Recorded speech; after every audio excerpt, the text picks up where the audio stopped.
the low regard our nation has for it, which brings shame on us all.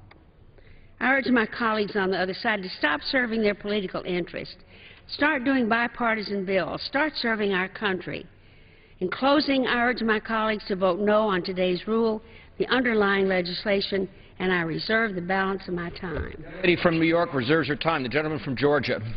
Mr. Speaker, this time I'm proud to yield 5 minutes to a gentleman who's presided over the most open rules committee in recent memory. Not just a chairman, but my chairman, the gentleman from California. The gentleman from California is recognized for 5 minutes. Without objection, so ordered. Speaker, I thank my friend for yielding and congratulate him on his stellar management of this very important rule. Mr. Speaker, I've been listening to the remarks of my very good friend and distinguished colleague, the ranking minority member of the Committee on Rules, the gentleman from Rochester, New York, Ms. Slaughter, and I have to say that as I listen to the remarks, I'm going to keep my hands to my side. I'm not going to point the finger of blame at anybody. I'm simply going to state a few facts that I think it's important for all the members of this House to look at. It's true, the last 9 months under this Republican majority have been very difficult, very painful, and very challenging for us as we've been tackling the challenge of job creation and economic growth. There's a reason that we have had such a difficult time in the last 9 months here in this Congress. And the reason is very simple. Last year, for the first time in nearly 3 decades since the 1974 Budget and Impoundment Act was established, we didn't even have a budget proposed from the then majority. And the fact that there was no budget proposed in the last Congress to deal with the very important spending priorities that we as a nation needed to address, and the fact that we had not one single appropriations bill, completed in the last Congress, we inherited, at the beginning of this year, and Democrats and Republicans alike will acknowledge it, we inherited a hell of a mess. I mean, it was a big mess that we inherited. And guess what? We decided that we were going to tackle that mess in a bipartisan way. My friend has just talked about the need for bipartisanship. We began in dealing with the appropriations process with, as members will recall, being here for hours and hours and hours, because Democrats and Republicans alike were able to put their mark on this spending bill, which we, because of the lack of action in the last Congress, inherited in this 9 months. And so my friend is absolutely right. The last 9 months have not been easy. They've not been easy at all. And I appreciate the fact that she has worked in a bipartisan way in a number of areas, because as she knows very well, I mean, the bill that we're going to be considering this week, the regulatory relief bill, we make every amendment that complied with the rules of the House in order. So many more Democratic amendments have been made in order than Republican amendments on a number of pieces of legislation. And that's so that we can do exactly what my friend has said hasn't happened, and that is work in a bipartisan way. Now, I think probably the single largest bipartisan achievement that we've had in this past 9 months has been the agreement that we came to at the end of July. And that was an agreement that Democrats and Republicans alike recognized had to be addressed. We needed to increase the debt ceiling. We didn't like the fact that there had been so much spending that had taken place, but we recognized that it had to be done. So Democrats and Republicans came together to make that happen. We have further opportunities for bipartisan agreement coming right down the pike.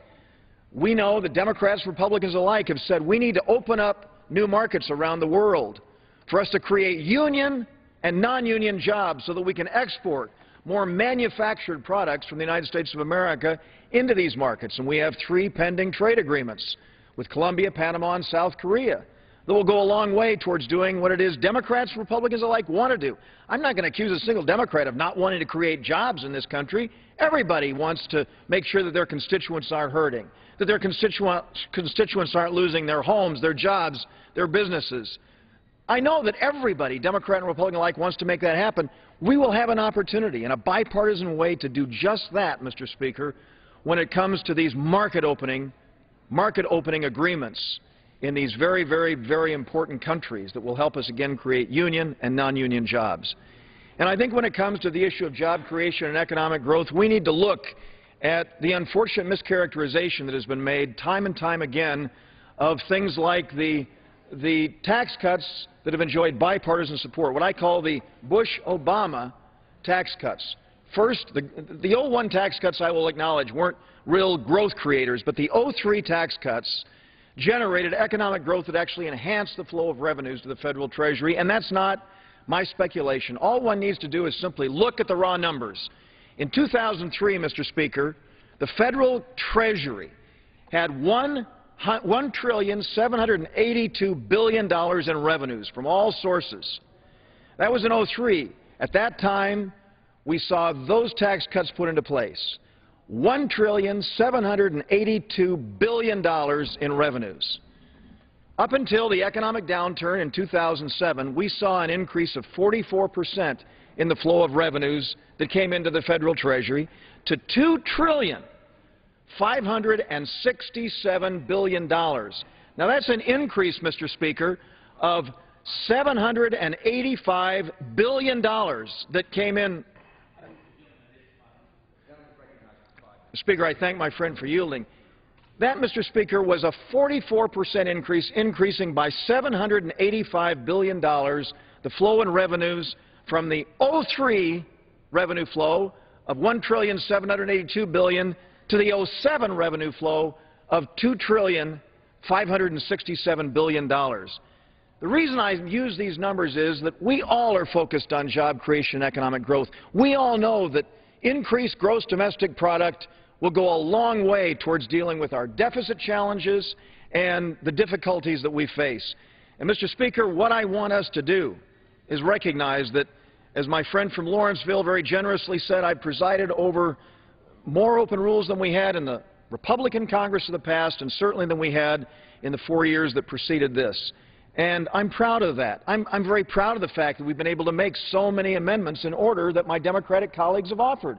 We have a Hastings amendment that we made in order on the bill that we're going to be considering later. I'm happy that we've done that. We will have a chance to debate these issues and, I hope, come to a bipartisan agreement.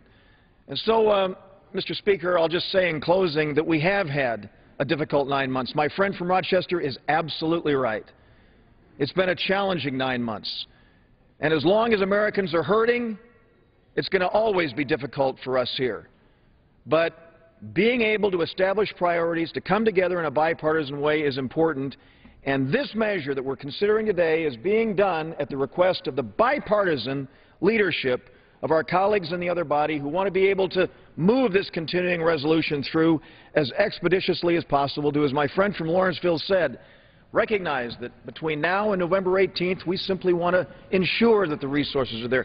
I see my friend from Vermont. And I will say to my friend that I read and looked at the photographs of the flooding that has taken place in Vermont. It has been devastating. I've looked at the disasters that have taken place across this country. My state of California suffers from earthquakes, fires, flooding, lots of disasters. And an earthquake was felt in this capital during the month of August. We know that disasters occur. We must do everything we can to address those. But calling for an $8 billion increase in spending beyond the $1,043 billion that this continuing resolution calls for is not the answer. We need to prioritize to ensure that those who are really suffering can, in fact, have their needs addressed.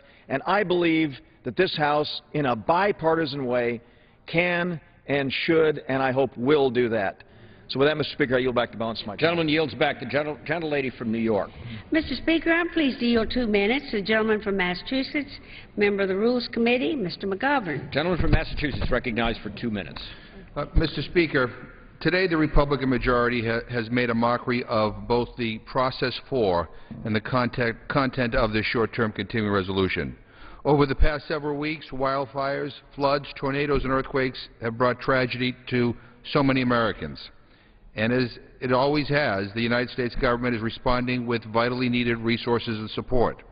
The Senate has already passed a disaster relief bill twice as large as the package contained in this CR and with the appropriate emergency designation. But House Republican leaders have decided to cut the Senate amount in half and tie it to an ideologically driven offset that takes modern technology off the table for U.S. car and vehicle manufacturers and which could cost thousands of current and future jobs. And please don't tell me that it's all about balancing the budget and ending emergency spending that isn't paid for. The continuing resolution that we're debating today includes money to continue the misguided war in Afghanistan to the tune of $10 billion each month. None of it is paid for, not a penny. It's never been paid for. It's always been borrowed money that each week adds billions to the deficit. And if my Republican friends believe we don't need to offset billions of dollars for war, then why are they demanding that we offset disaster aid for families who were flooded out by a hurricane or whose homes were burned to the ground by a wildfire? Mr. Speaker, we've been in Afghanistan for 10 years. We know how much it costs. Its funding is as predictable as it gets. Yet each and every year, money for the war receives a so-called emergency designation. But responding to unpredictable national disasters does not. It makes no sense. And if the Republican leadership has figured out a way to accurately predict the next tornado or earthquake, I'd like to hear it. The American people are tired of their hypocrisy and tired of Republican priorities that make it easier to invest overseas and nearly impossible to help people here at home. I urge my Republican friends to put the American people first. I urge my colleagues to oppose this closed rule and oppose the underlying bill. I yield back the balance of my time. Gentleman yields back. Gentleman from Georgia. I reserve. Gentleman reserves. Gentlelady from New York. Mr. Speaker, I'm pleased to yield 2 minutes to the gentleman from Michigan, the distinguished ranking member of the Committee on Ways and Means, Mr. Levin. Gentleman from Michigan is recognized for 2 minutes.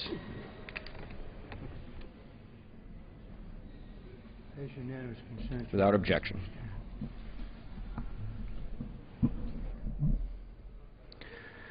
You know, we've heard a lot of rhetoric the first 10 minutes or whatever on the majority side.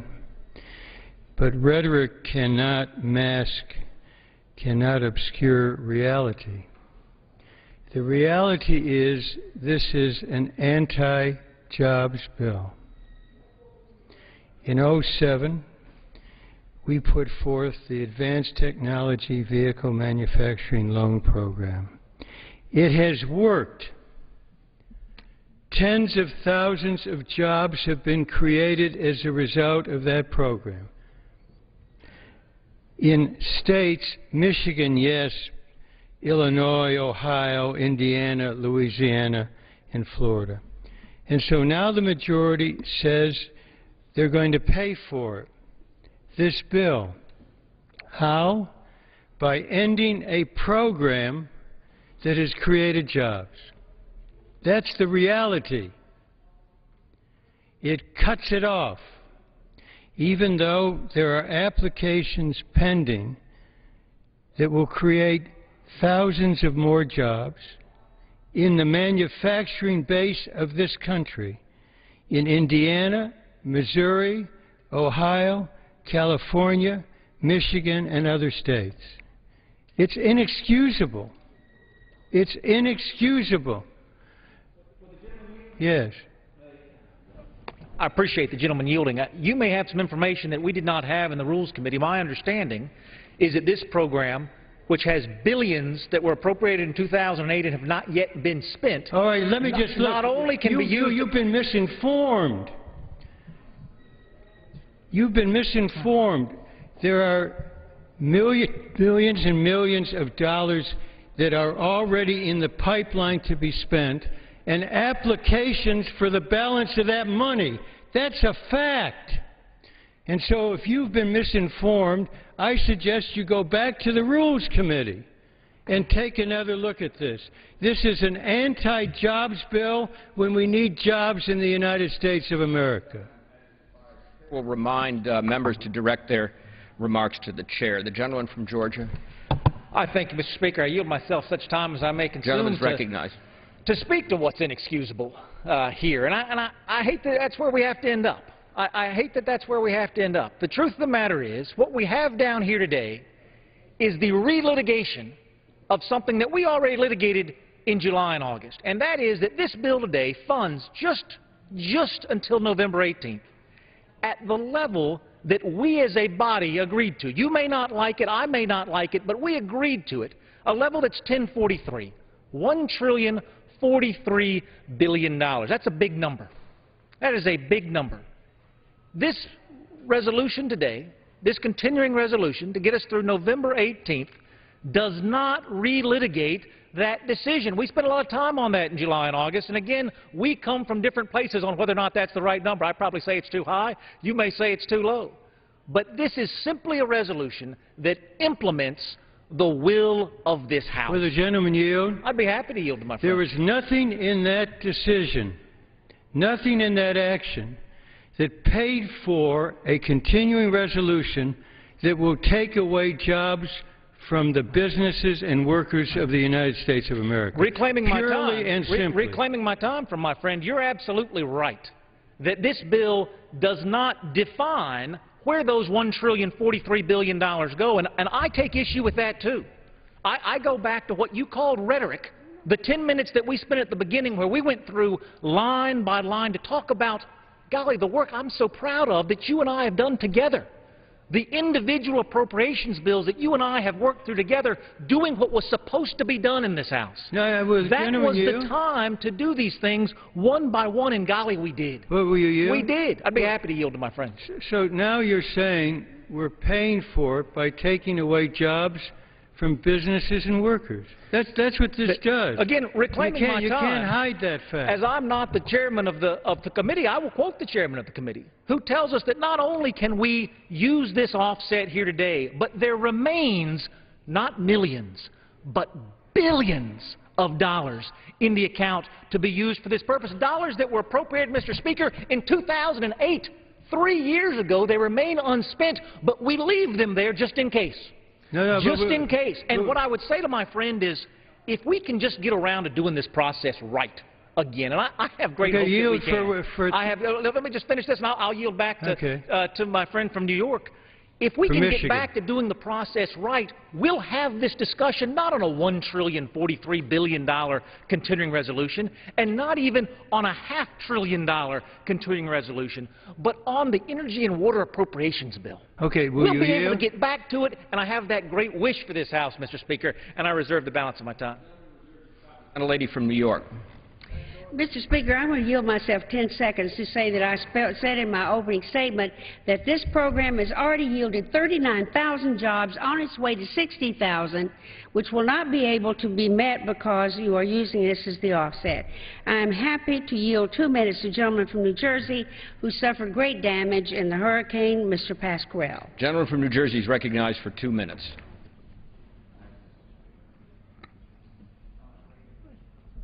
Look. We're all Americans. We're not Democrats, Republicans. We had 5,000 people evacuated in my district. And when you see the damage in small towns and large towns, then you can appreciate it. The President came. The governor of the state, who's not of my persuasion, came. They saw it firsthand. Homeland Security came. Mr. Fugate from FEMA came. They saw it firsthand. The damage is deep, and it's not going to be taken away and remedied within 2 weeks, 2 months, or 2 years.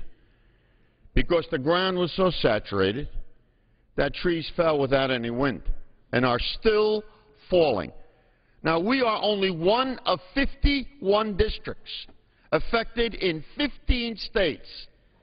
And we're talking about over 30 million people. And for the first time since I've been a member of Congress, the other side, your side, wants to make this conditional, the aid, so that we carve out from either this program or that program, which is immaterial at this point, the money to help these very people. The estimates are very clear as to how much this is going to cost, beyond our wildest dreams. We don't stop and ask those folks in Joplin who had a huge tornado where 2,000 people were killed. We don't say, wait till we go and rob Peter in order to respond to your emergency. The fires in Texas, we have never done this on an emergency. This is an absolute disgrace because we're all Americans. We're not Democrats or Republicans.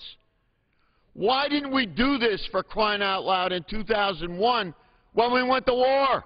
We didn't say, let's take from this program or that program. That was an emergency. We came up with the money, and we sure as hell didn't pay for it, did we? And now look where we are economically. We're talking about an emergency in our own country here, in our own neighborhoods. We need both sides to come together, and that's why we formed the coalition of Democrats and Republicans.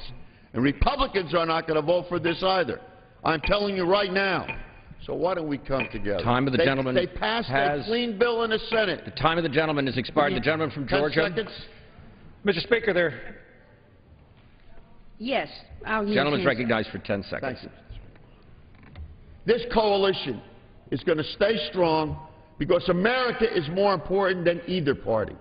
And we need to help our brothers and sisters who are hurting right now. Many of them will not return to their homes. They can't. Think about that. Gentleman's time has expired. The gentleman from Georgia. Mr. Speaker, to correct what may be a misunderstanding about the swiftness with which this Congress is reacting to those tragedies, I yield 5 minutes to the chairman of the Appropriations Committee, who's moved immediately on these issues, the gentleman from Kentucky, Mr. The gentleman Rogers. from Kentucky is recognized for 5 minutes. I thank the gentleman for yielding. As to the point, Mr. Speaker, of whether or not we offset these emergency bills, over the last 10 years, we have used offsets in over half of the emergency spending bills and supplementals. Over half, 15 of 30, actually 15 of 29, have been offset, including war supplementals, emergency supplementals, military construction, defense supplementals, disaster relief and recovery in 2008, for example, and on and on. Using offsets to pay for disaster relief is the rule here. This is not an exception.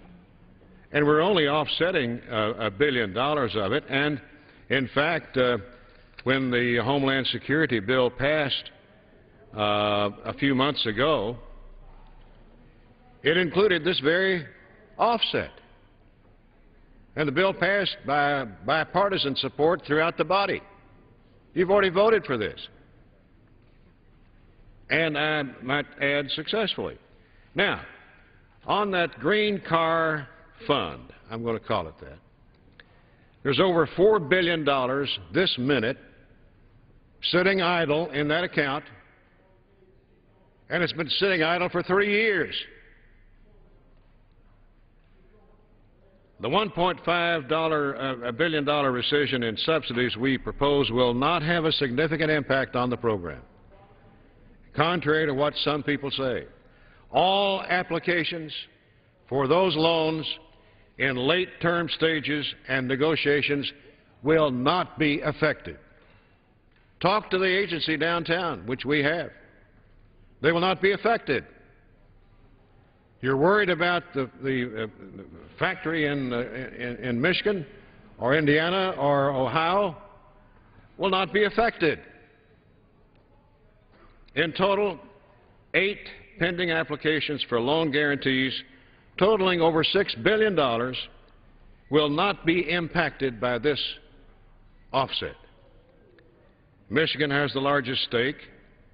4 applications totaling $4.7 billion in loan guarantees, which are free and clear.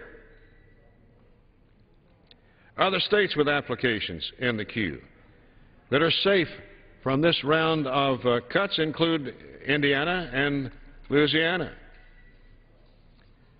Now, Mr. Speaker, this bill contains $3.65 billion for immediate disaster relief, which our people need and deserve. As this bill works its way through the process until November the 18th, no doubt FEMA will have by then completed their surveys and investigations of disasters and can tell Congress through the White House how much more money is needed, and we'll provide it. It's covered in the debt ceiling bill that passed this body a few weeks ago. I'm telling you, the Appropriations Committee will provide whatever relief is required when we get the documentation, which is traditional, as all the members of this body know, because they help prepare those investigations. So, this is a clean bill. This merely extends the time for us to work with the Senate to perfect a continuing bill for the balance of 2012. It gives us 5 or 6 weeks. But only 3 or 4 of those weeks will be available because both bodies will not be here all that time. This is a clean bill, and it provides disaster relief in the appropriate way. And there's plenty of money there for the immediate needs that we've been told by FEMA. And so, Mr. Speaker, I urge the adoption of the rule and the underlying bill, and yield back. Gentleman yields back. The gentlelady from New York. Mr. Speaker, I yield 3 minutes to the gentleman from New York, a member of the Committee on Appropriations, Mr. Hinchey. Gentleman from New York is recognized for 3 minutes.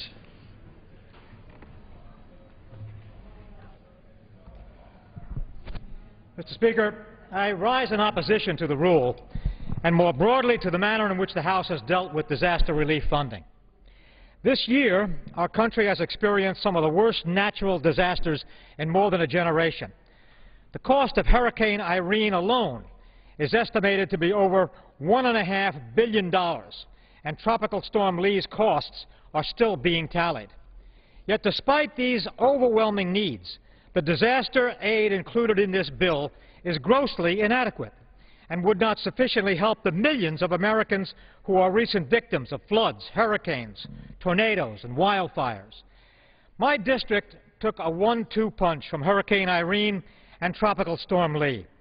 In the southern tier of New York, we've just seen the second 500-year flood in 5 years, both in Broome and Tioga counties.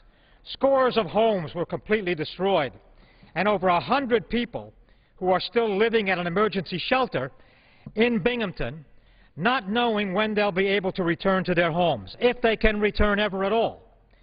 Major companies have been shut down because their facilities are flooded. The total cost to rebuild the region will likely exceed $250 million.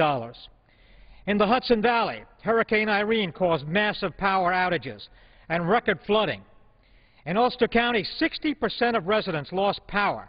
7 bridges were destroyed. In fact, 2 of those bridges were just washed away and not found. Vegetable farmers in Ulster, Orange, and Sullivan counties suffered devastating losses. And because the crop insurance program remains wholly inadequate for them, these farmers may get no assistance at all. Ulster and Orange counties alone have an estimated $62 million in agricultural losses. Yet this bill does nothing for these farmers. And just when some of these communities began building from Irene, a second round of flooding from Lee washed away much of their hard work. Now they need to start the recovery work again. The Senate has already passed a $7 billion standalone disaster bill that funds the President's FEMA budget's request and provides additional emergency assistance for the Department of Agriculture and other agencies that are seeing their disaster funds dwindle. This is absolutely necessary. This bill that we are dealing with here today is a half job. It's playing politics with the lives of people who are desperate and are begging us to set aside games and get this done. Let's put an end to it now so that we can take up the Senate's bill, so that we can adequately deal with this problem and solve the problems for all of these people in so many ways. Gentleman's time has expired. The gentleman from Georgia. Mr. Speaker, I yield myself such time as I may consume. Gentleman is recognized. To get back on the topic of this continuing resolution today, this number that we agreed on just a month ago, $1.043 trillion to fund the operations of this government. $1.043 trillion. Mr. Speaker, I go back and I look at emergency requests that this body has made. Now, I'm a freshman. I was just elected in November, began my service in January. But over the last 10 years, there have been 30 emergency and supplemental bills passed. 30, Mr. Speaker. Now, what I would say to my friends who've been here longer than I have is perhaps if you have to do it 3 times a year, it's really not a surprise. perhaps we ought to be able to budget for it. And to his great credit, and to the committee's great credit, and candidly, I would say to the House's great credit, we are trying for the first time in a long time to say, you know what? We can't prevent tragedy. Tragedy is going to happen. But we can plan ahead for tragedy so that the American people have the security of knowing the money's going to be there when they need it. And when I look, Mr. Speaker, at the way we're pouring money out of this body, I worry, will the money be there when the American people need it? This budget makes sure that it does. And I'd be happy to yield to my friend. I deeply appreciate it. The situation that we're dealing with here is critically important. It's harming huge numbers of people. What the Senate has done is an adequate solution to this problem. They've provided the adequate funding that is going to deal with this. And there has been at least 7 Republicans over there in the Senate who supported that bill and voted for it. Reclaiming Why my time. are you not dealing with an adequate solution to this problem? Why are you insisting on halfways, not dealing with the kinds of issues that we need to be dealt with? The gentleman from New York will suspend. The gentleman from Georgia controls the time. I thank you, Mr. Speaker, because I hope where my friend was going to go was an acknowledgement that this bill provides twice, that this process has provided twice the amount of disaster funding that the President requested. Twice that amount in FY11, plus it forward funds FY12. Mr. Speaker, again, I am proud that we are trying to grapple with these issues. There is not a person on the floor of this House that is saying no to Americans in distress. What folks are saying is yes to making sure that when those distresses come again, we've budgeted for it. 30 The Senate has said yes. You are saying no. The gentleman from New York will suspend. I'd like to yield to my friend, the chairman of the Appropriations Committee, Mr. Rogers. How much time does the gentleman from Georgia yield? 2 minutes. The gentleman from Kentucky is recognized for 2 minutes. Let me just reiterate. The $500 million in the fiscal 11 portion of this bill is 2 times the amount the President requested. We doubled it. The amount that's in the bill for fiscal 012, $2.65 billion, is more than the initial request that was made to us by the White House. We're here to tell you, and I've repeated this now 4 times, whatever the amount is needed that we see the FEMA coming to us requesting, we're going to provide. Now, we've got until November the 18th by this extension, by this CR, and during that period of time, we will get the documentation from the White House and from FEMA about additional funds that are requested. And I assure the gentleman from New York who spoke, your concerns will be addressed during these next few weeks. And the money will be there that's documented from the White House and from FEMA for disaster relief. We will not let our people hurt. I yield back. Gentleman yields back. Gentlelady from New York. Well, I'm going to give myself another second here just to say I just keep hearing that we're all set for next year in the budget. But who's going to tell Mother Nature just how much we can afford and hope that we don't get more than that? I yield 1 minute, gentleman from New Jersey. Mr. Andrews. Gentleman's recognized for 1 minute. Without objection. Thank you, Mr. Speaker. Mr. Speaker, America's had an economic disaster and a natural disaster. The economic disaster is 15 million people unemployed, and then we had the natural disasters of August. This bill tries to help the natural disaster get solved by making the economic disaster worse. It takes a program that's produced 39,000 private sector jobs and cripples it. Now, the ostensible purpose for this is that we want to offset the spending to help deal with the natural disasters we had around this country in August. But you know, on multiple occasions in the last 7 years, different administrations came to the Congress and asked for infrastructure spending to help rebuild Iraq. $3.7 billion worth of it to help rebuild Iraq, not a penny of offset. Ladies and gentlemen, if we can vote to spend the public's money to rebuild roads and bridges in Iraq, Let's not require an offset to rebuild roads and bridges in New York and Vermont and New Jersey. The right vote is no. Rewrite this bill and do so in a way without worsening our economic disaster. Time of the gentleman's expired. The gentleman from Georgia. I reserve, Mr. Speaker. The gentleman reserves. Gentlelady from New York. Mr. Speaker, I yield 2 minutes to the gentleman from Vermont. We watched Route 4 in Vermont crumble like a cookie in the rain and wash away. Mr. Welch. Gentleman from Vermont is recognized for 2 minutes. I thank the gentlelady. This bill is not about the offset. This bill is not about whether we're going to pay for emergency spending. We must and we will. What this bill is about is whether we're going to help 427 residents of Pittsfield, Vermont, who were in the wake of the wrath of Hurricane Irene. That flood came down and it ripped their road to the north and it ripped their road to the south, and the water went in the middle, taking out homes and taking out public buildings. That select board, volunteers, that volunteer fire department, volunteers, they didn't have time to have an argument about offsets.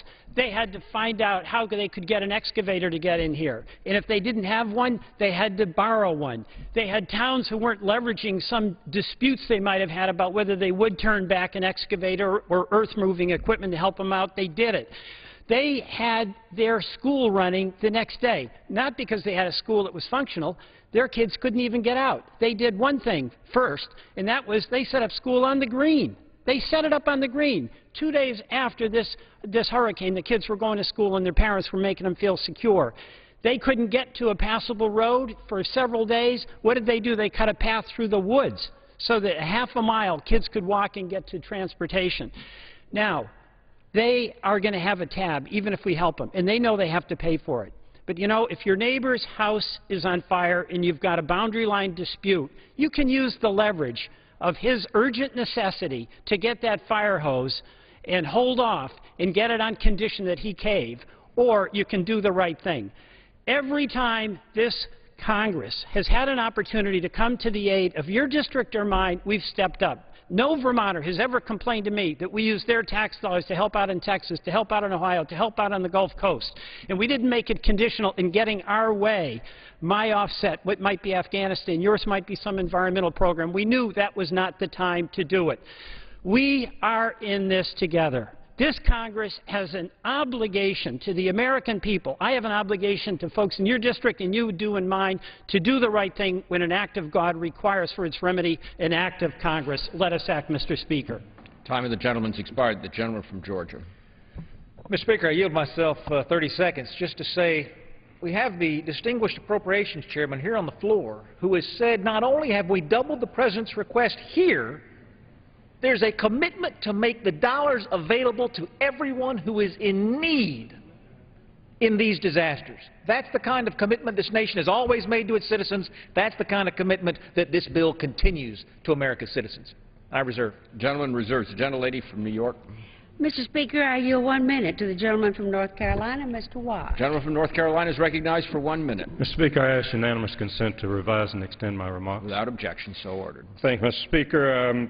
Last Friday, the President signed the patent reform bill, and before the ink is dry on the patent reform bill, the agreement that led to the passage of it, that all of the fees that are collected by the Patent and Trademark Office will be used by the Patent and Trademark Office, is reneged on in this continuing resolution.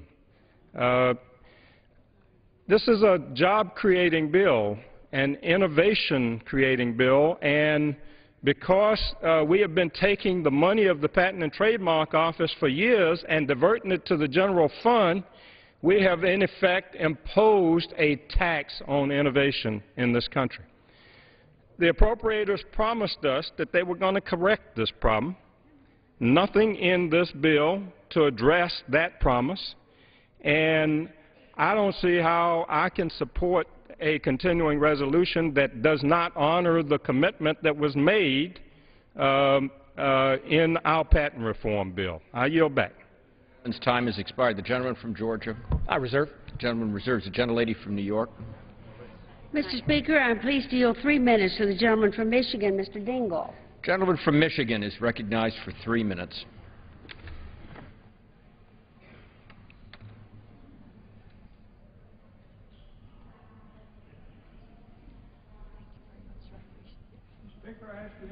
consent to revise and extend my remarks. Without objection, so ordered. Mr. Speaker, this bill is brought to us by people who know the cost of everything and the value of nothing. The hard fact of the matter is they fought 2 wars on a credit card. This is one of the few times that we've ever found that they have required offsets for emergencies. So now we're trying to fix a bad bill. I want to thank the distinguished gentlewoman from New York for her leadership on this matter. And I want to make the observation. We have a serious problem. We have a natural emergency, and we have people who have a lasting unemployment situation that's going to destroy the country and to destroy families and people in this country. Having said that, I'm baffled why we are considering a measure that's going to cut funding for the Advanced Technology Vehicle Manufacturing Program. This is a loan program that's created or saved over 40,000 jobs so far. And if it's left alone and not destroyed as would be done here, it will create another 10,000 more by the year's end. For all the talk in Washington about creating jobs on that side of the aisle, we find that they're out to kill jobs again. And killing ATVM just plain makes no sense. It is going to prevent job creation. The Economic Policy Institute just released a report that my home state of Michigan has lost nearly 80,000 jobs to China since 2001, where they sustain and support their industry, where we do not. If we cripple this loan program, Michigan and the rest of the country can expect to lose even more jobs and their ability to compete globally in the 21st century.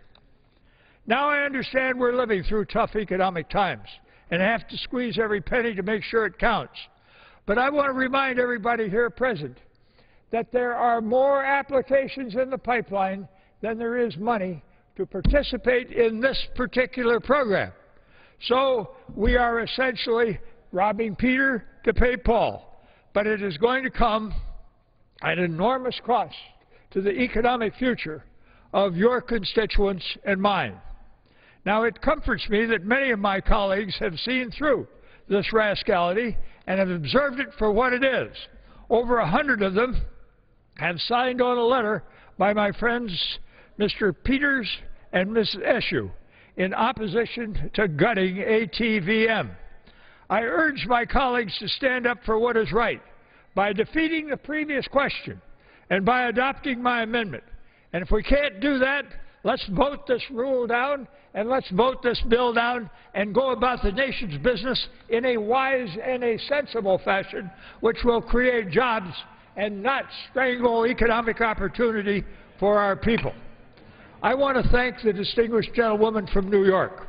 I want to denounce the behavior that I see on the other side, where they are walking into one of the most important issues that this country confronts with their eyes completely closed. I thank the distinguished gentlewoman for her kindness to me. I yield back the balance of my time. The gentleman's time has expired. The gentleman from Georgia. I reserve. The gentleman reserves. The gentlelady from New York.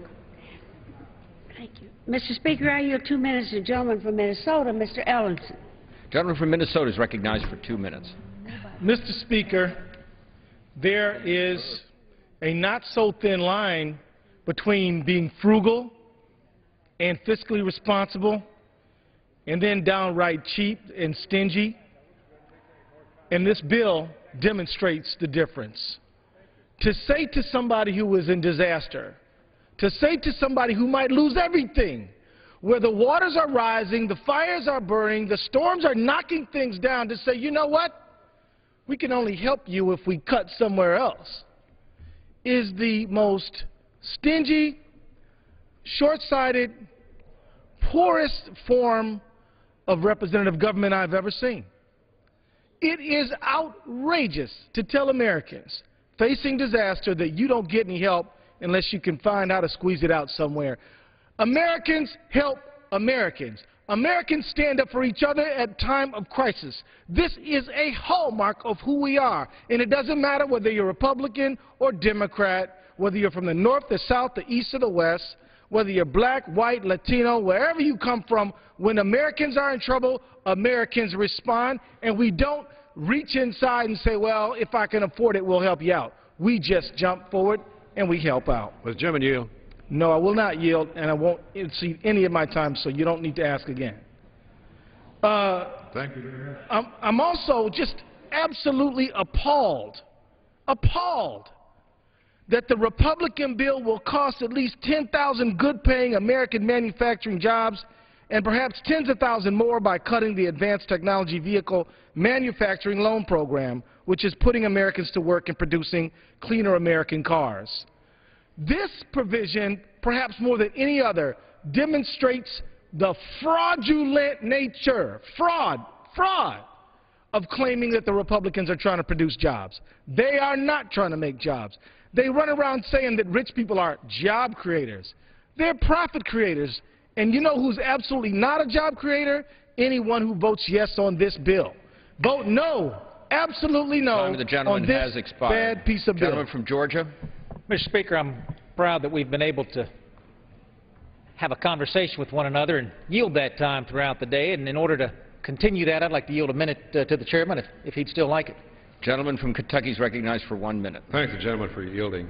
The previous speaker doesn't understand the bill. The $2.65 billion in the 012 portion of the bill is not offset. Only the portion for fiscal 11 is required to be offset.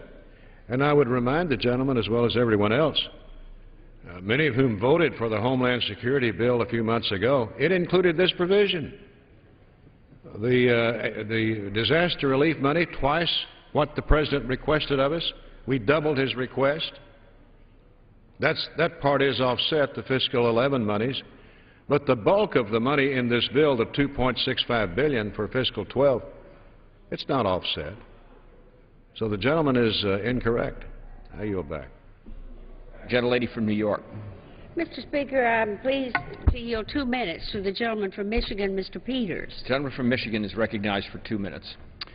Thank you, Mr. Speaker. I come from the greater Detroit area, which has been especially hard hit from this recession. When many wanted to let the auto industry fail, I stood with President Obama, and now the big three auto companies are once again earning profits and creating jobs in our region. Today, however, the House Republicans are trying to pass a job-killing cuts to our auto industry by eliminating Section 136 loans. We have the support of the big three auto manufacturers as well as several labor unions and environmental groups, but sadly the Tea Party can't even say yes to a program that has created and protected 41,000 jobs. In fact, according to experts, this program is directly responsible for bringing manufacturing of the Ford Focus automobile from Mexico to Michigan, with American workers making the Ford Focus. We absolutely need to fund disaster relief for communities affected by the recent natural disasters, but that doesn't mean we need to cause an economic disaster for our workers. I urge my colleagues to vote no on the rule and no on the continuing resolution, because we need to be working to create more American manufacturing jobs, not destroying them. I yield back. Gentleman yields back his time. The gentleman from Georgia. I reserve. The gentleman reserves. The gentlelady from New York. Mr. Speaker, I yield a minute to the gentlewoman from Texas, Ms. Jackson Lee. Gentlelady from Texas is recognized for 1 minute.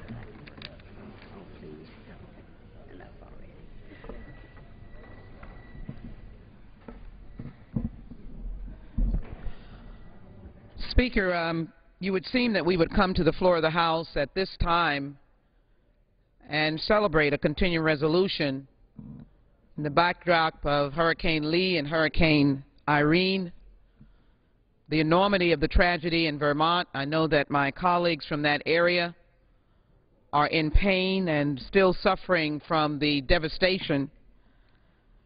I noticed upstate New York, Prattsville in particular, a city that is full of pain, with individuals who are at loss as to why their town is no longer.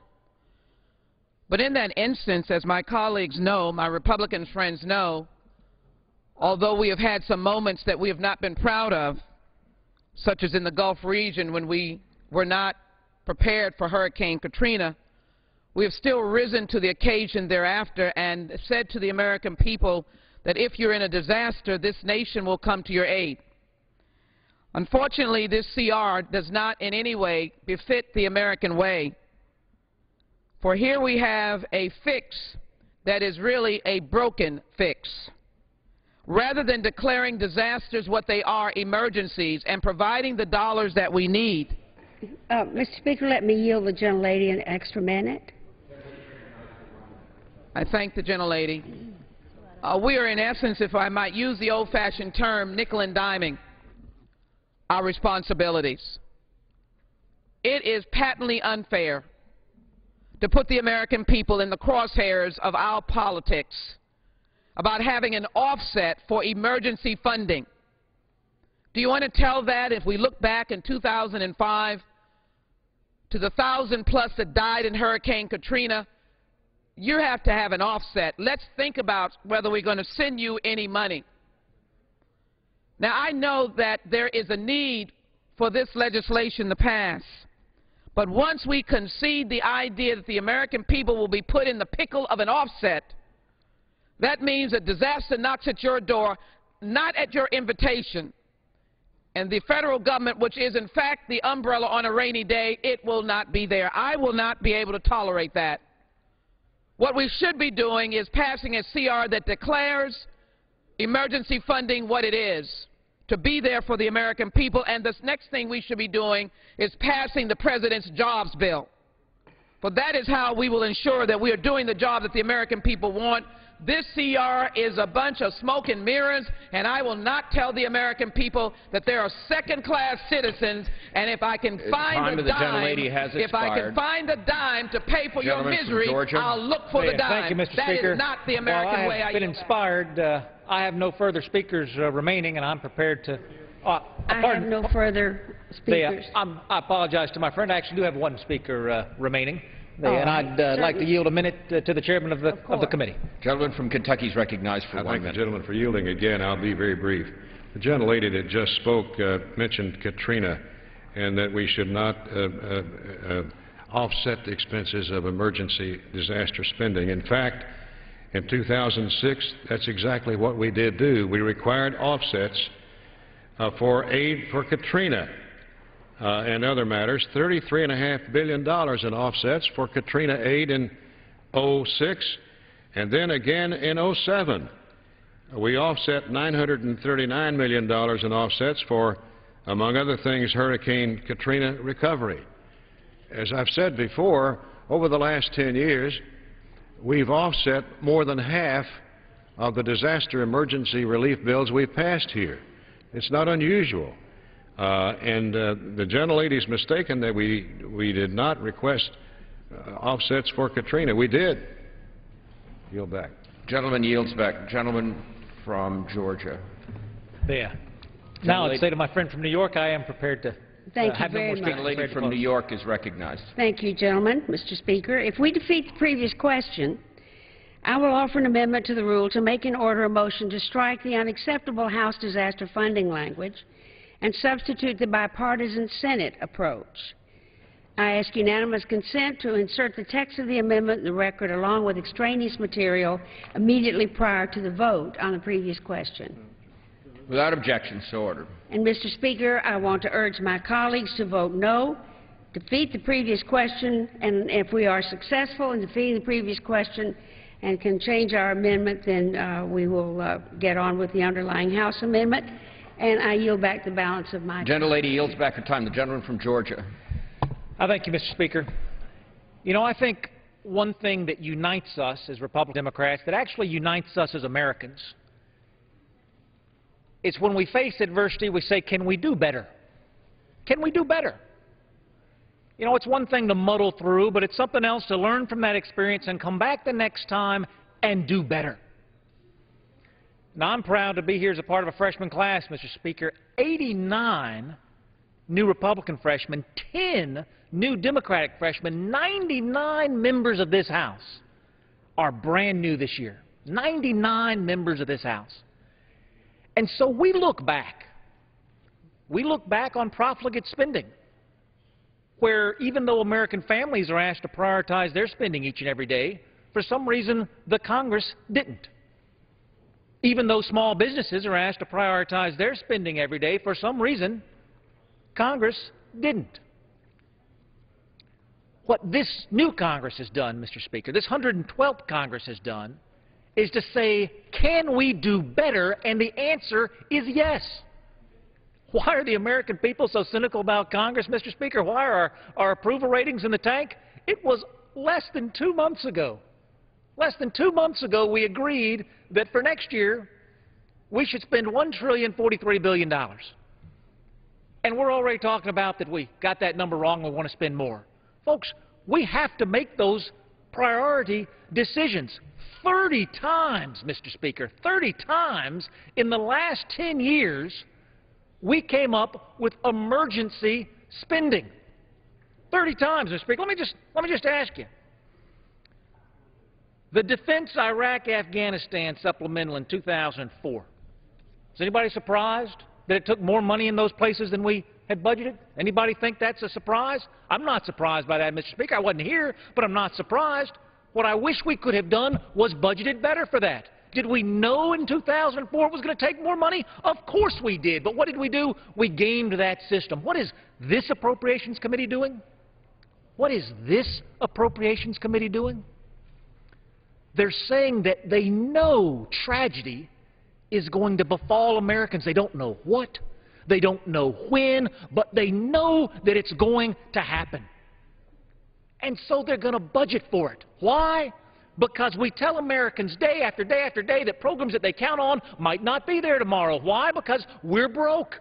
We tell Americans every day something that they might want to do, something they thought was going to be available. It might not be available. Why? Because we're broke. But I agree with my friends on the Democratic side of the aisle. When folks are facing disaster, they don't want to have to ask that question. When folks are facing personal tragedy, they don't want to have to ask that question. Will there be money there? Will there be help there? No, in our communities, we know the help's going to be there. We know our neighbors are going to be there for us. We know our family's going to be there for us. And for the first time in a long time, Mr. Speaker, we now know the American Congress is going to be there too, because we are changing business as usual. We asked the question, can we do better?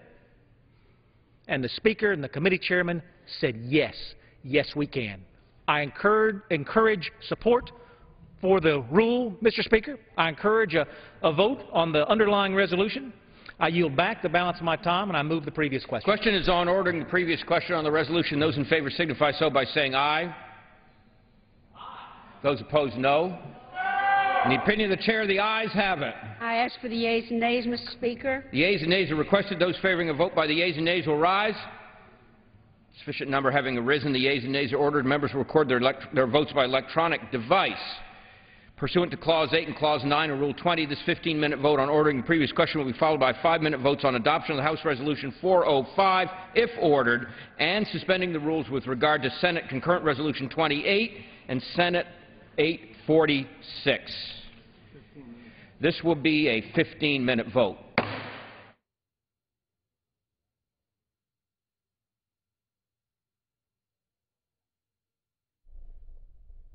The U.S. House has wrapped up initial debate on temporary federal spending, the continuing resolution, which would continue federal spending beyond the end of this fiscal year, 2011, from October 1st through November the 18th, and much of the debate focusing on how to handle disaster aid. There's $3.6 billion in disaster aid in the bill, and Republicans want to offset about $1.5 billion of that. We're going to open up our phone lines in just a minute to get your thoughts on that particular issue, on disaster aid in particular. How should that be paid for, or should that be offset? You heard a lot of the Democrats objecting to that in the debate that just wrapped up. This is the previous question vote for last chance to change the rule. It's a 15-minute vote, and 3 5-minute votes will follow, including a vote on the rule itself. Humberto Sanchez with Roll Call has been covering the CR debate today in the House. First of all, on this disaster relief point, House Republicans have decided to offset about $1.5 billion of that. Why did they make that decision? Well, they want to draw a line in the sand to remind everyone that their mission this Congress is to cut spending. They believe that emergency spending has been abused in the past, that it's been used for profligate spending, and they want to kind of set a precedent that, you know, you can offset some of it and you know, the sky won't fall and actually do some good to try to reduce the deficit.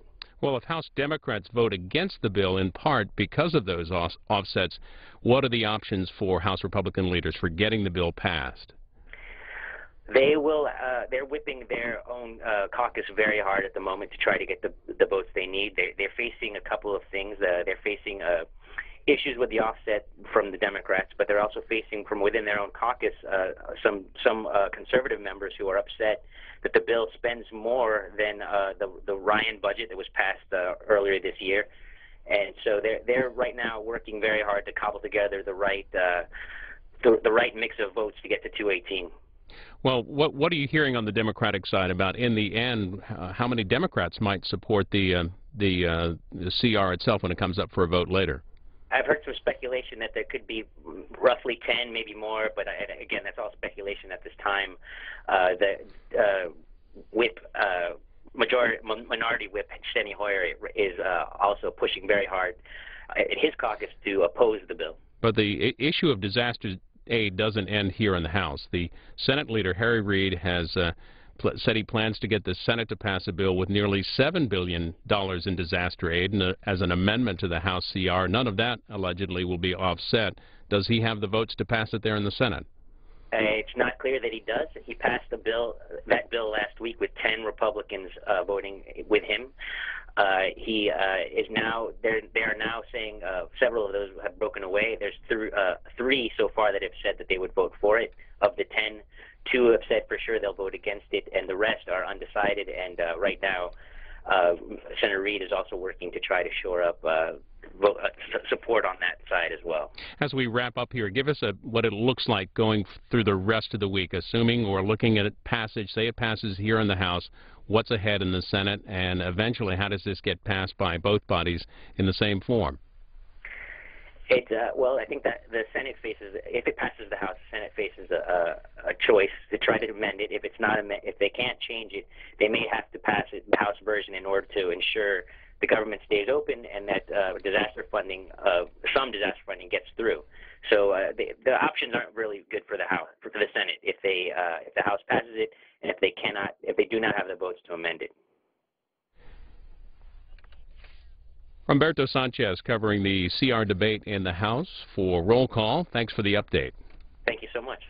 We're going to open up our phone lines next for your thoughts on the debate over the continuing resolution. Again, this is the temporary spending for the federal government from October 1st through November 18th of this year.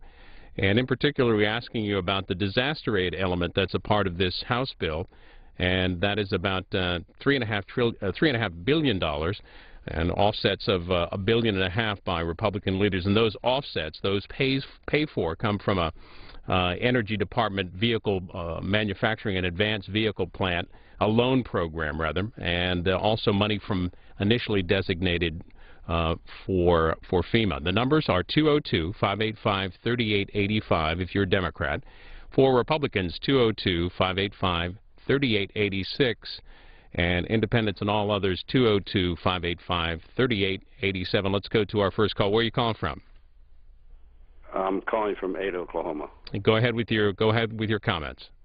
I absolutely agree that we must prioritize, no matter how much it hurts. We're broke.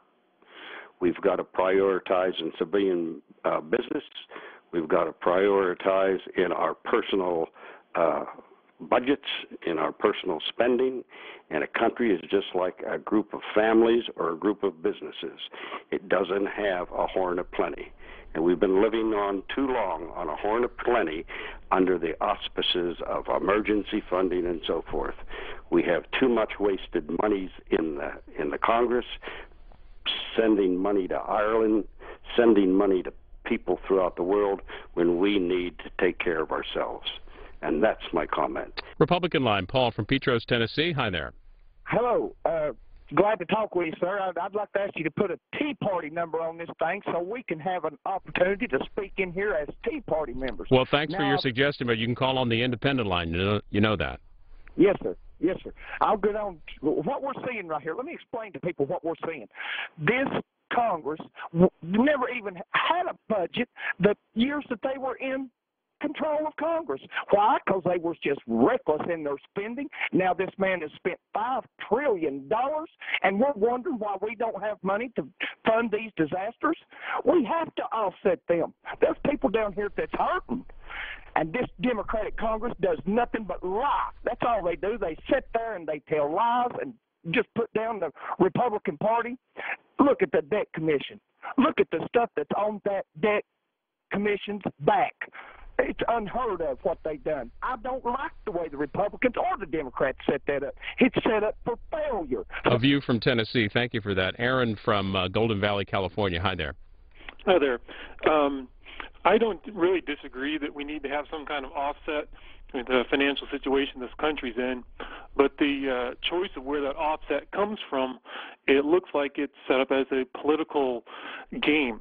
You know, if the Democrats choose not to go with this, then the Republicans are going to be able to say, hey, look, you know, the Democrats don't care if you have a disaster. And the same goes the other way around. You know, Democrats need this to go through. Everyone needs it to go through. But now we're going to hurt a Democratic-funded issue. You know, find something that's similar to what the bill is supposed to be for and offset it against that. What in the world does funding, you know, production of energy-efficient cars have to do with disaster recovery? Well, there was certainly some pushback from Representative Sander Levin of Michigan and, of course, John Dingell on the particular offset. Again, the disaster spending that's proposed in this continuing resolution, about $1.5 billion of that would be offset. $500 billion of that would cut a program that offers loans to car companies to encourage the production of energy-efficient vehicles. So in particular, we're asking you about, on the spending bill, the offsets. How or should the disaster money be paid for? We'll continue to take your calls for a bit during this first vote to Springdale, Arkansas. And this is Mark on our Democrats line. Hi. I'd like to say that they need to cut their pay before they cut any government programs. Do you think they would be open to hearing that, Mark? No, that's why they don't want the $1 million threshold on new taxes, because they are all but 3 of them millionaires. And if they are already a millionaire, they don't need over $100,000 a year to sit in an air-conditioned office. They don't really work. They're supposed to represent people, and so far from both parties, I've not seen any representation. Let's hear from Florida. This is Mims, Florida, and Mike's on our independent line. Yes, my comment is I don't understand why are they trying to kill the job programs. They know when they take the money away from those programs to subsidize the FEMA, they're right there is not creating jobs. It's taking jobs away again. It's all a political ploy on the Republican side. If they really want to take money away from an area, let's talk about the $18 donuts, the muffins that their judges are paying, and $8 coffees, and the $13 candy bars during the breaks there at Supreme Court areas. Mike is referring to a story that was reported yesterday here in the Washington Times. They said the Justice Department and several of its agencies engaged in, quote, extravagant and wasteful spending on food, beverages, and event planning for law enforcement conferences, including paying $16 each for muffins, $76 per person for lunch, and more than $8 for a cup of coffee, according to an audit released on Tuesday by the Department's Office of Inspector General. The reporting on that story from the Washington Times. Let's hear from our Republican line next, San Diego, and this is Chuck. Hi there. Well, thank you for taking my call, C-SPAN. I'm a Vietnam veteran, retired out of heavy construction, and I would agree with the caller who called in a little earlier and said that we're all Americans and that we're all family. It's not going to hurt to take that money away from the Chevy Volt. The Chevy Volt costs $40,000. It won't take my little fishing boat up here to the lake so that I can take my grandkids fishing. I think the other side needs a lesson in commitment. Look at this young man that was given the Medal of Honor the other day. Brought all those people out, got shot himself, and considers himself a failure because 4 of them he didn't get to soon enough. This country better come together, and we better come together fast. Thank you, C-SPAN. Thanks for the call. This is the first stage of legislative debate on this continuing resolution. Here in the House today, this is the vote on the previous question. Earlier, Louise Slaughter, who was managing the rule debate for Democrats, said that if the previous question succeeded, what she would do is try to make an amendment to the rule that would allow her to introduce what Senator Harry Reid wants to do in the Senate, and that is add $6.9 billion in disaster relief spending. That's what the Senate plans to do. The House is about $3.5 billion in disaster relief spending. About $1.5 billion of that is offset with cuts or changes elsewhere. Next up in Queens, Dan on our Democrats line. Dan, a Democrat in Queens. Hi. Hi, how are you? I just got one quick comment. I just want to piggyback off what the gentleman from Arkansas said. I think what we have right here is a legislative body that clearly doesn't have the interests of the public at heart. As he said, I don't think he was correct in saying that all but 3 of them are still millionaires, but it's pretty clear that they are mostly coming from the upper class. And also, viva la stool. Thank you. Here is John in Los Angeles, a Republican caller. John, hi. Yes, I'm calling because I'm really fed up with this system of South and North. And the independent are the ones who really silent. I'm not a born American citizen. I came to this country 50 years. And I can tell you that we need an Egyptian revolution in this country. And we need the young people to get off the drugs and watching football and get involved in this country. We need an Egyptian revolution in this country, peaceful revolution. Because this government is no good, from the president down to the Congress, to the Senate, to the council. They're all corrupt. John, are you from Egypt originally? No, my ancestry come from Turkey, but I was born in Jerusalem. So what would an Egyptian revolution, a peaceful one, look like in the United States? When you say that, what do you mean exactly? First of all, dissolve all this government and ask for the president to come down and elect. There's no young people in this country running this country. They're all too busy with computers, going on dates, and fooling around with drugs. Thanks for joining in the conversation. Still in California, this is our independent line, and Rachel in Adelanto, California. Yes. Good evening. Thank you for good afternoon. Thank you for taking my call. I agree with a lot of the callers, but what we need to be doing is getting our house in order and getting our people out of Afghanistan and Iraq, building their roads, rebuilding their country. We need to rebuild our country. And I disagree with the Republican Party and anybody who thinks that our money needs to be offset. We can offset Afghanistan and Iraq, and we'll be able to pay for everything we need here. All of our money is going over there. It needs to stop, and we need to start taking care of our home and put us back to work. You know, right now I have a part-time job instead of a full-time 40-hour-a-week paying job, which I deserve as an American. I can't get that because there is no jobs. I got to settle for McDonald's, or I got to settle, you know, for some basket-toting job and some real economic that's going to help me and my family out. And I think the Republican Party can offset Afghanistan and Iraq, then offsetting our government programs here to give these people aid in New York, in Vermont, and all those East Coast states that got hit by this natural disaster of the off the Gulf Coast. They need to take care of those people. Here's Lewisberry, Pennsylvania, and Kent, independent caller. Welcome. Thank you. I think the debate that I just watched on your C-SPAN channel, I think that really illustrates the frustration that I have, and I think a lot of Americans have, with what you see in Congress. These people were not listening to each other. The Democratic side came in with their talking points, and they repeated the same thing over and over and over again, despite the gentleman from Georgia, who is the chairman of the Appropriations Committee, standing there telling them that no, that money that's in the pipeline is staying there. Yet they kept repeating the same thing over and over again. And you could see how frustrated both sides were, but neither side was listening to the other side. And I think that's why Congress's approval rating is in, the single digits right now. I think this debate illustrates why, because nobody listens to each other. They listen to their talking points, they listen to their polls, and they say what they think they need to say to get reelected.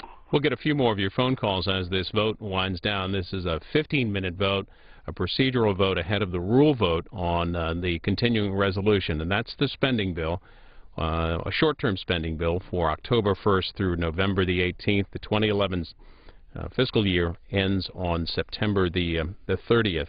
So a lot of talk about budget both here on the House floor, later this week on the Senate floor, and more debate in the Joint Committee on Deficit Reduction. They meet again tomorrow, and we will have coverage of that for you on C-SPAN 3 beginning at 10 a.m. Eastern, the Joint Deficit Reduction Committee. And that will get underway tomorrow on C-SPAN 3, also on C-SPAN Radio. And David Hawkins in CQ writes that the committee is scheduled to hear from Tom Barthold of the Joint Committee of Taxation as the witness. But he writes some of the Big 12, meaning the members of that committee, are also expected to meet this evening for a bipartisan high-wattage dinner party at the Old Town Alexandria home of Senator Mark Warner of Virginia. At least 16 senators, 10 House members, and more than a dozen CEOs coming to that meeting. To that dinner this evening. Dale's in Whitehall, Tennessee. He's a Republican caller. Thanks for joining us. Yes, sir. I'd just like to say one brutal truth that nobody seems to mention, and the Republicans and Democrats don't want to because of the election. The poor black people, the poor white people can agree with one thing. We have 20 to 30 million illegal aliens here. Now, I do construction work. And on every job I go to, there's at least 20 or 30, maybe sometimes 50, that is illegal. They can't speak English. They have no documentation. Now, as long as we keep giving them jobs, you figure if there's 30 million illegal aliens here working, and the job rate, there's 30 million Americans that ain't working, let's face the problem in America. Black and whites need to stand together. We need to do something about the illegal immigration here. Sorry about that, Dan. We lost you there. Texarkana, Texas on the line. Is Bernice on our Democrats line? Hello.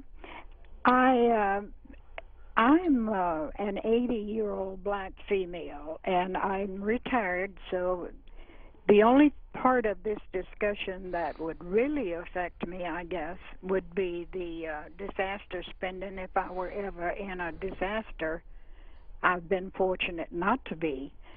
But the thing about it is you never know how much you're going to have to spend when there is a disaster. So how can you offset disaster spending in a credible way? I agree there's a lot of frustration in the country. There can't help but be a lot of frustration in the country.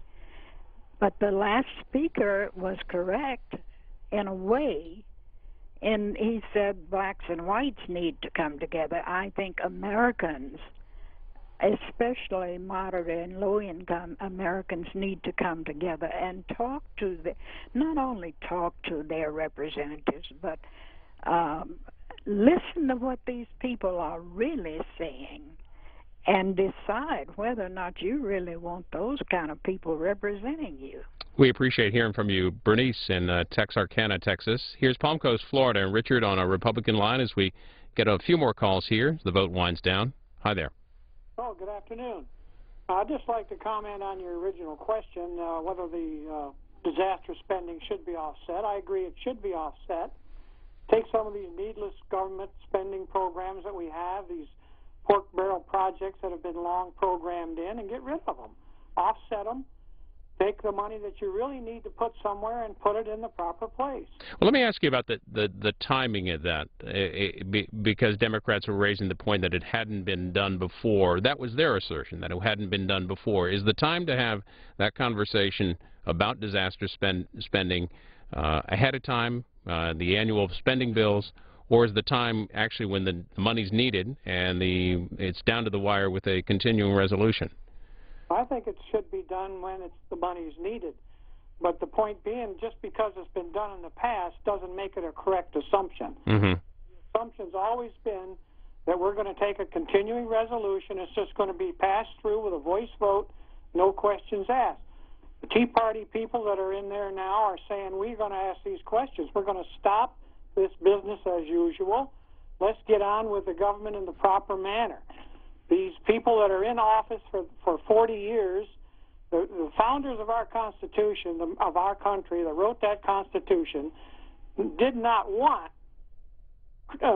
permanent, lifelong members of Congress. It was to be a government of the people and by the people and for the people. All right, Richard, and all the callers, thank you for weighing in the discussion this afternoon. The House wrapping up this vote, and the previous question vote, this procedural vote before the rule on the continuing resolution. And as you can see in the vote on the screen, all of the Republicans voting in favor of the previous question, all the Democrats voting against.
On this vote, the yeas are 237, the nays are 188. The resolution, or the previous question, is ordered. The question is on adoption of the resolution. Those in favor say aye. Those opposed say nay. In the opinion of the chair, the ayes have it. Gentleman from New York.